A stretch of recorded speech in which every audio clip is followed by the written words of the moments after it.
This right here is the PlayStation 5 DualSense. Yes, it's powered up because we are going to go hands-on with the PlayStation 5. Hey guys, it's Jeff Keighley, and this is a special Summer Game Fest stream. Really a special year for all of us that new consoles are coming out, and a lot of people have wondered what PlayStation 5 is going to play like. A big part of that is the controller and the experience of playing games, especially because this controller is a little different than the traditional DualShock. And I've got that here, my PS4 Pro DualShock. This is a form factor that really has been around since the original PlayStation, in various different forms. There weren't analog sticks back then. But the DualSense introduces a couple new innovations, and having played it here for a couple of hours, I'll kind of summarize those for you before we get into some gameplay. The big things that I've noticed are the adaptive triggers, the L2 and R2. So outside of the game environment, you just kind of pull these down like any controller. But when you're in a game, there's actually the possibility to create tension points or haptics inside of these adaptive triggers. So imagine pulling this down and feeling the pressure from a bow in a bow and arrow, or even in an action game, pulling this down and feeling active reload points, where designers can actually create tension points as you pull this down at certain percentages, and give the player feedback. So I think that's a unique sensation that is going to have a pretty big impact, I think, longer term on gameplay. The other thing inside of this controller are the haptics. So PlayStation had Rumble for quite some time, but the haptics add another layer to the experience. It's not just sort of one rumble point. So it's not just kind of on or off. There's the ability to create other sensations. As you'll see in this demo I'm going to show you of Astrobot's Playroom, you'll see what ice feels like, what sand feels like, and different surfaces.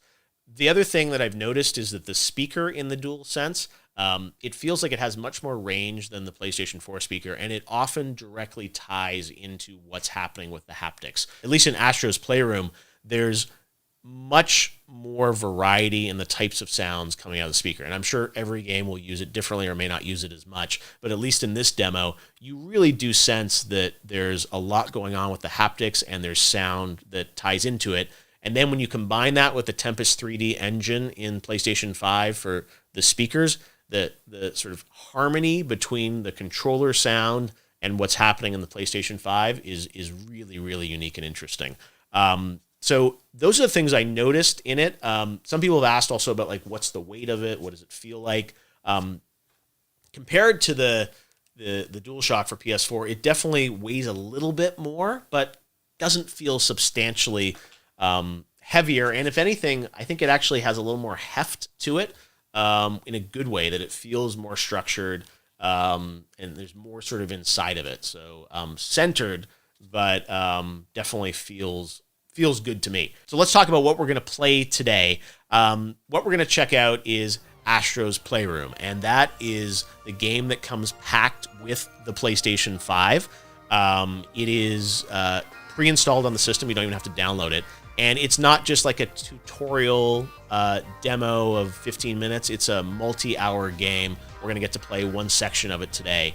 And I think the reason we're playing this is because it comes with the system and it really showcases the controller. So, of course, everyone wants to see what Horizon Forbidden West looks like on the system. And this is a demo that is focused, I think, more on the controller and the haptics and the adaptive triggers versus trying to showcase the power of the SSD or, the true graphics horsepower of PS5. So that's all stuff we can look forward to. We've seen those games, at the event, and they look spectacular. So that's another aspect of PS5 that I'm sure hopefully we'll get to see more of in the coming weeks. But at least right now, we're going to look at the controller and how that relates to gameplay with Astro's Playroom. So let's call it up here and go hands-on live with PS5. So you can even hear the sound of my bot walking around. So full 6 degrees of motion as always. Looks like I'm going to have to flick up here on the pad to release my bot. And we are in CPU Plaza. The thing about this game, as you will see in this demo, there are a lot of references to the history of PlayStation. So Cooling Springs is the area that is open on Jeff's demo of this game. And we are going to jump in here and just go through this experience with the bot. All right, so we're on the beach here. There are beach balls you can play around with. There are some bots enjoying life, sunning themselves. Bot on vacation here. Should I disrupt them? Let's do it. How rude of me, right? And then we're going to head on over here into this sandstorm created by, I guess, these CPU fans. And again, when you get into this environment, I'm static here, but you hear the crisp sounds of sand coming at you. There's a tension in the controller from going over this sand environment. And then you push further in. And here we are. And look, the rubber ducks are back. Remember the duck demos? PlayStation 3, I think that was. Rubber ducks. All right, so I have this suit, and I'm going to push up on the controller to zip him up. This is the frog suit. And this frog suit shows off the adaptive controllers. So I'm going to move my controller left and right.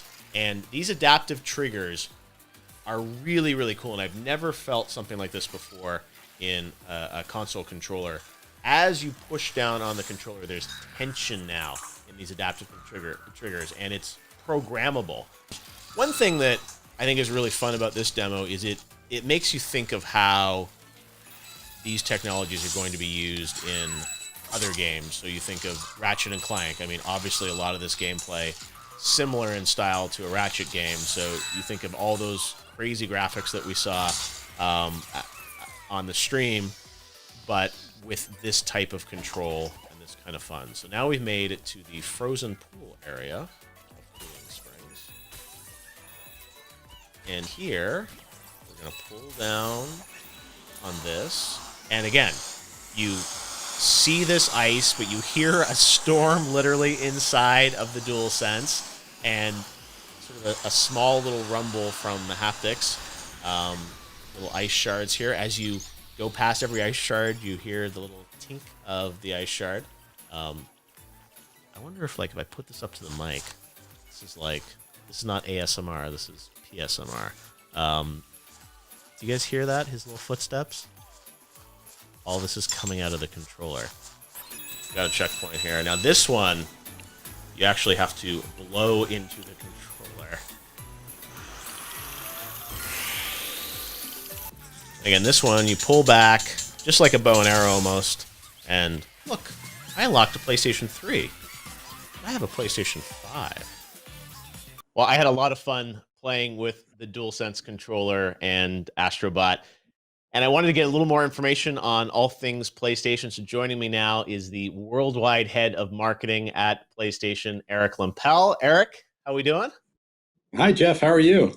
I'm doing pretty good. I got to go hands on with the PS5, which was a nice surprise this week. I was not expecting it, but you guys are full of surprises for PS5. It looks like. Yeah, and you're one of the first to actually touch the DualSense outside of the company and the developers. I'd love to know what you think. This is a big thing for us. Yeah, no. Again, I'm used to going to a big event and playing with everyone, but the fact that I got it here and got to play it was really special. And I have to say, after watching the event and seeing the games, I was excited. But the gameplay feels like a whole other dimension to the experience with what's happening with the adaptive triggers and the haptics and everything. So it was one of those things that I was playing Astrobot, but imagining all the other games, how that's going to impact the experience. And one thing I'd heard is that demo or version of it, you guys actually shared with developers initially. That's true. So what you played is a part of a title called Astro's Playroom. It was in our show a few weeks ago, and it's installed on every PlayStation 5. So everyone who buys a PlayStation 5 will get this game, and it really shows off a lot of the features of the platform, but really does a great job of showing all the benefits of the DualSense controller. So what we did is early on, we had another version of the title that we took around to the developers that were engaged in PlayStation 5 development and showed them what was possible with a title, and it's been a great example, and it's really opened up people's minds to how they can use this new device and really the new features of the controller. But I would say when people get their PlayStation 5, that should probably be one of the first things they do is just jump in there and experience this because as you've seen, it's pretty special. No, we've been using the same a similar kind of form factor of DualShock for many, many generations. And obviously, adding analog sticks and rumble and things like that, and the touchpad. But this feels like it's a bit of a redesign, but I really like how it feels in my hands. And I imagine for PlayStation when you were conceiving a PS5 and Mark Cerny was architecting it, I imagine the controller and a lot of those innovations were kind of right there at the beginning as something that you wanted to put into the system. It's true. As we've said many times with PlayStation 5, it's a brand new generation, and we believe in generations. So we want to evolve every part of the experience. And the controller is really the most intimate part of the experience. It's the extension of the player. So, we thought a lot about this. And one of the things we could have done is just iterate on the DualShock. We've done that for many years. The gamers absolutely love the DualShock. They tell us it's the best controller we've ever made, the latest edition. But we thought, no, let's go a step further. Let's see how a new generation can express a whole new feeling. And that's where the DualSense came about. So early on, it was part of the plan to evolve the experience. And, there are many parts of that experience, but this is a really unique part that Yeah. truly takes a step forward in gaming. You mentioned you believe in generations. I guess it's a bit of a controversial opinion to some people about this idea that generations are going to sort of break with the past, right? And I wanted you to maybe talk a bit about that because it does seem like that's like a cardinal sort of virtue of the PlayStation promise is that there is this sort of break from the past, a new generation with a new console games optimized for that system versus kind of working across multiple devices and multiple generations. Can you maybe give us a little bit more perspective on the controller being a part of that, but that view, which is obviously counter, we've seen Xbox saying something different around that. Why is that so important to PlayStation as a principle of the sort of the architecture of PlayStation 5? Well, specifically for us, a big pillar of our company is innovation. It's a pillar of Sony Corporation. It's also a pillar of the PlayStation company. And we are always trying to push the boundaries. We push the boundaries of play. That's what we say internally. We want to excite gamers. We want to deliver new experiences. So as we go into a new piece of hardware, it really has to check the box on a lot of different areas to fulfill those promises. And we a lot of developers about this. We've gone out there, we've talked to people about what they want in a next generation console. And really to do that, you've got to deliver a lot. And I think what's really unique about the DualSense is that it plays into another one of your senses. But we're covering a lot of the senses with PlayStation 5. I mean, first and foremost, I'd say in gaming, for the history of gaming, the first sense is seeing. It's all the visuals, it's the graphics. And naturally, with every generation, the graphics improve. And with PlayStation 5, we're taking a leap forward there. And then there's sound, and we're introducing a new form of 3D audio, which will be really powerful no matter what you're playing, no matter how you're playing. And then the next piece is touch. And touch has been around for a while. We've had force feedback. Of course, we've had different types of force feedback and rumble in the DualShock, but this takes that to a whole new level. Similar to what gamers have expected from other generational chips, this brings it to a whole new place. I mean, it's haptic feedback. It's these adaptive dynamic triggers. I mean, something no one's ever experienced before, and it really brings you closer to the game. And the biggest joy for us is putting this in the hands of developers because developers want to push the technology as far as it can go to tell stories and really bring the gamer into their worlds. And we believe all of these things combined, as well as all the other great PS5 features we spoke about, really lead to a next generation experience. And in many cases, we can't take everybody with us from previous consoles into that experience. You need new hardware.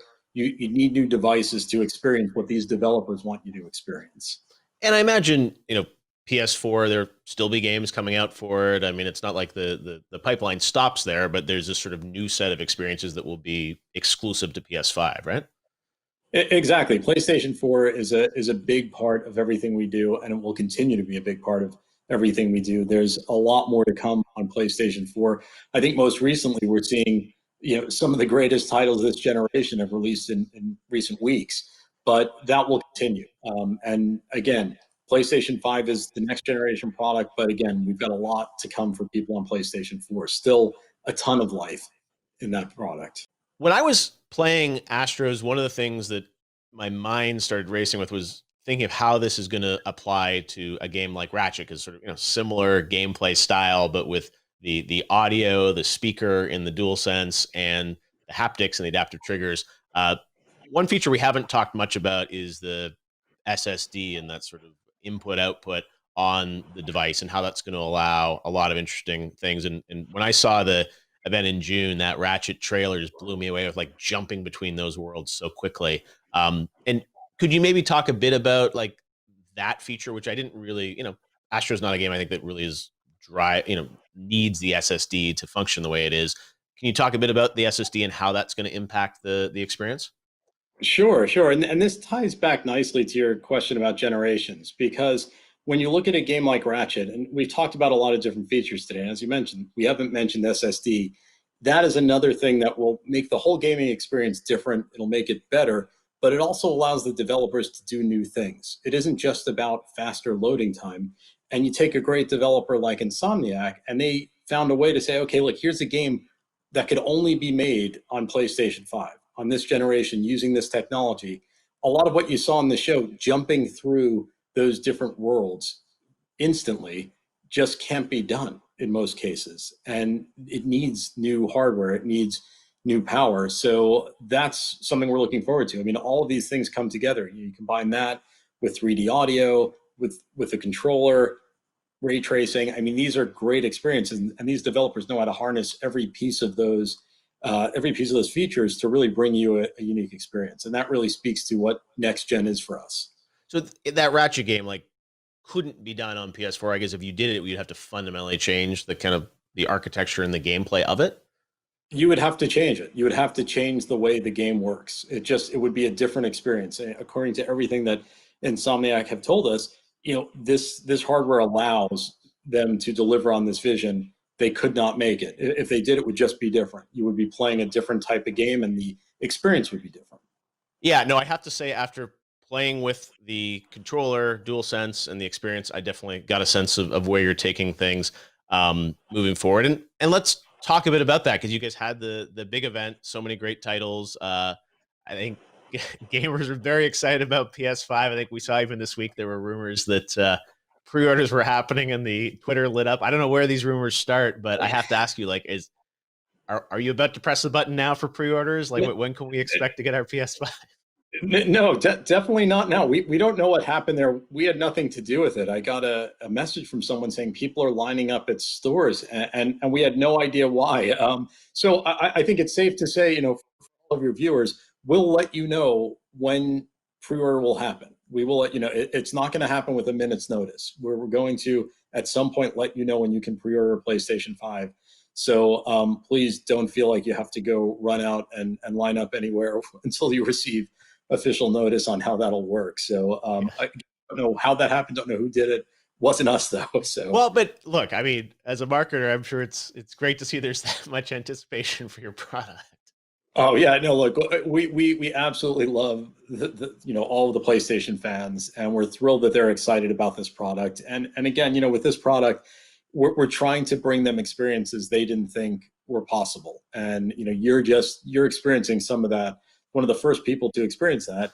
I'm glad you had the experience that you did, because that's what we're hoping to get out of this. And unfortunately, given the current situation in the world, we would love to be out there having gamers start to touch the product. We would have done that in normal years. We can't do that. So it's really hard. I know a lot of people are watching this, and they're going to really wonder, like, what are they talking about? They're going to be angry at me saying, why did he get one? Exactly.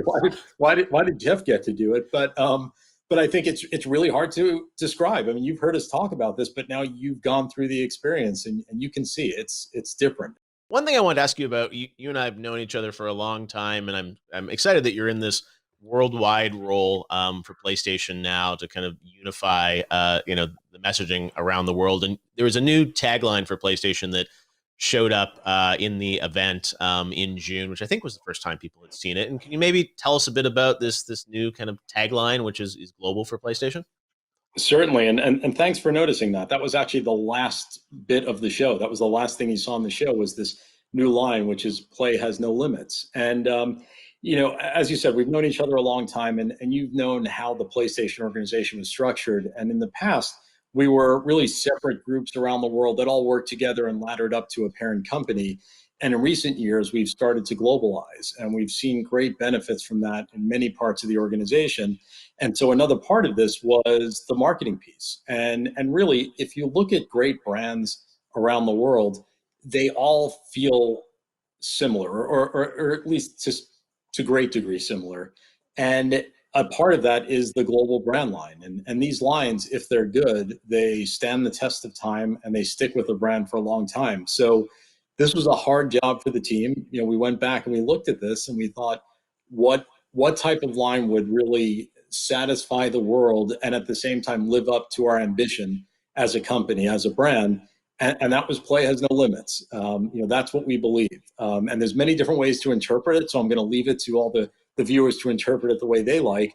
But for us, it is really about speaking to innovation and speaking about new experiences that you can have with PlayStation that you never expected. And really, it's how we push ourselves. We don't constrain ourselves. We want to push the limits of gaming all the time. And right up to the end of everything we do, we're constantly pushing to deliver something new, something best in class. And I'm excited about this because I would say, Jeff, you've been around the industry for a very long time. I would challenge you to name all of the PlayStation taglines this past generation around the world. You couldn't, because there were a ton of them. I was going to say, I know greatness awaits, but beyond that, yeah, it's like, yeah, I don't even. So there were a lot of them, and that's why we really wanted to get this together. And of course, the line will be localized. Was it for the players, I think, or something in the UK, maybe? For the players, exactly. Yeah. Was the line that was used across most parts of Europe, but there were a lot more than that. So we looked at this and we said, no, let's get one line that solidifies the brand. Also, look and feel of the brand is changing slightly. You saw some of that during the event a few weeks ago, and that will also be global. So we'll be a very strong global brand. Well, again, there's a lot of love for PlayStation and what you guys have teased us with PS5 this year. I think it's been such an interesting rollout of, you never know when something's going to pop up on Twitter, or the box art itself was sort of like trending when you put out the Miles box. So who knows what's next? I can't let you go without everyone online wants to know about, like, are we going to get other colors of controllers or consoles? I imagine for launch, it's like hard enough to get one out, but is that on the roadmap? We'll talk about it at some point. Right now, it's, as you mentioned, it's a hard enough job to get the the unit that we've showed out. So, yes. But we'll talk about it at some point. All right. Well, we know there'll be two of them, the all digital one as well, coming out, and we are excited to see what's in store for PlayStation. I'm sure there are more surprises, but yeah, it's an exciting year for the industry that these new consoles are coming out. I never thought there'd be a console launch in the middle of this. With I would never think my first hands-on would be in my own place with a PS5 controller, but I'll take it. And they quickly took it away, so I don't even have it anymore. So we will check it out again, hopefully this holiday season. Eric Lempel, great to have you with us, and thanks for giving us a little bit of hope and excitement this year about PS5. I think it's all something we need, and we look forward to playing it later this year. Thanks, Jeff. It was great speaking with you as always.